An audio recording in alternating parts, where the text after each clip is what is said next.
Today, we're going to talk about the absolutely incredible and honestly tragic story of Bahadur Shah Zafar.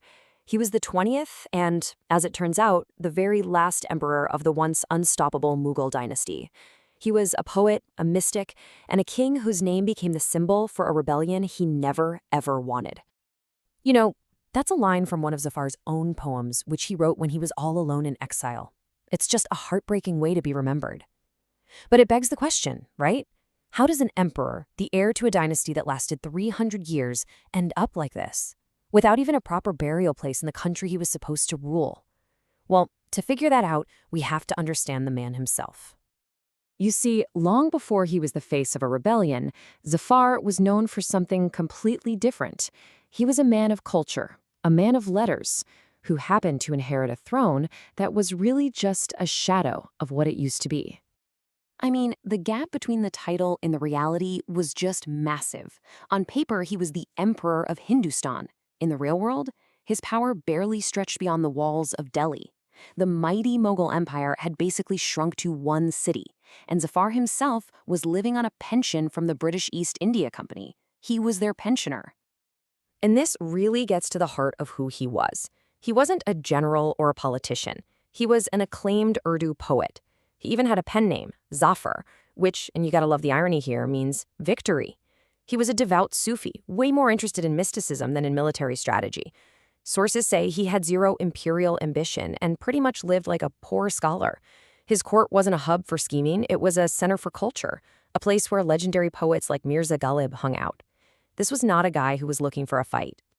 And yet, in May of 1857, a fight came crashing right through his palace gates.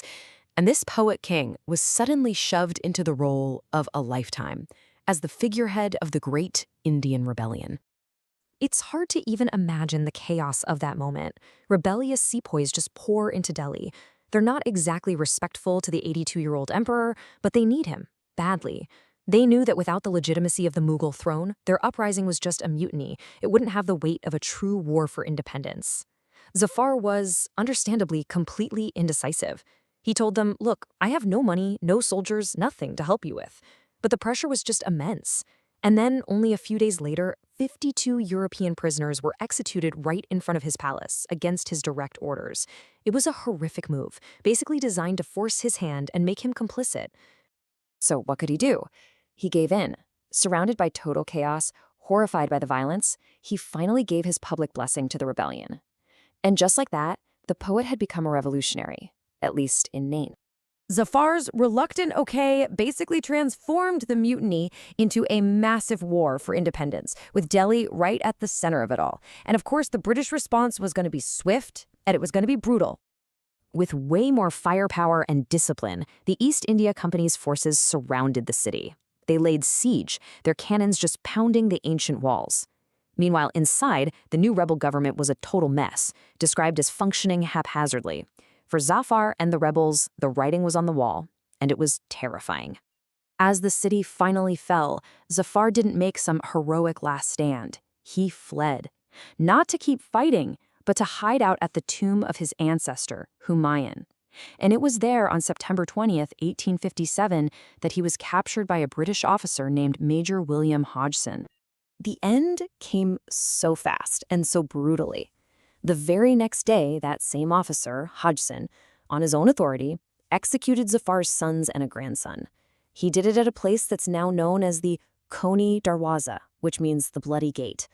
In a single violent moment, the Mughal line was pretty much extinguished. But for Zafar himself, an even deeper humiliation was waiting. It wasn't going to be a quick execution. Oh no. It was going to be a show trial. The Emperor of Hindustan was going to be tried like a common criminal inside his own ancestral home, the Red Fort. So these were the official charges they brought against him. The British were basically creating a legal framework to completely dismantle the authority of the Mughal throne once and for all.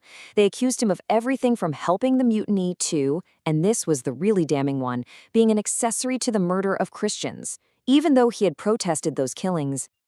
And what was his defense? The 82-year-old poet king basically said what was probably true, that he was a powerless pawn, a prisoner of these soldiers who were calling all the shots and just using his name. He was, in his own words, in a state of complete haplessness. But then came the final, painful twist. The betrayal came from inside his own circle. His most trusted confidant, his personal doctor, a man named Hakim Ahsanullah Khan, made a deal. In exchange for his own pardon, he provided evidence against the emperor he'd served for years. So the verdict was guilty. Of course it was. But the sentence wasn't death. Because of the terms of his surrender, the British chose exile instead. The very last Mughal emperor was to be shipped out of India forever, sent to live out the rest of his days in Rangoon, Burma.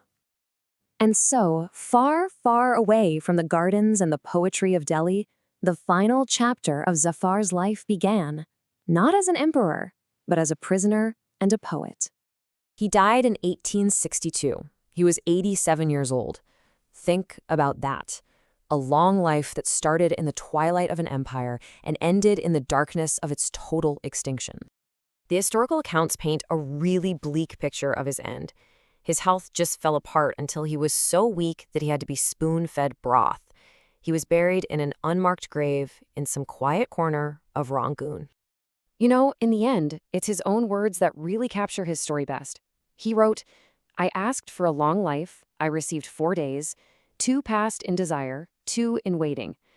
The days of life are over, evening has fallen, I shall sleep, legs outstretched, in my tomb."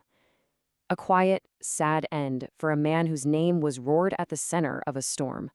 So what do we make of Bahadur Shah Zafar? What's his legacy? Was he just a weak, fallen king who got caught up in something way bigger than him, a tragic little footnote at the end of a great dynasty? Or did his reluctant sacrifice somehow turn him into something more, an enduring symbol of a nation's first big fight for freedom? That's definitely something worth thinking about.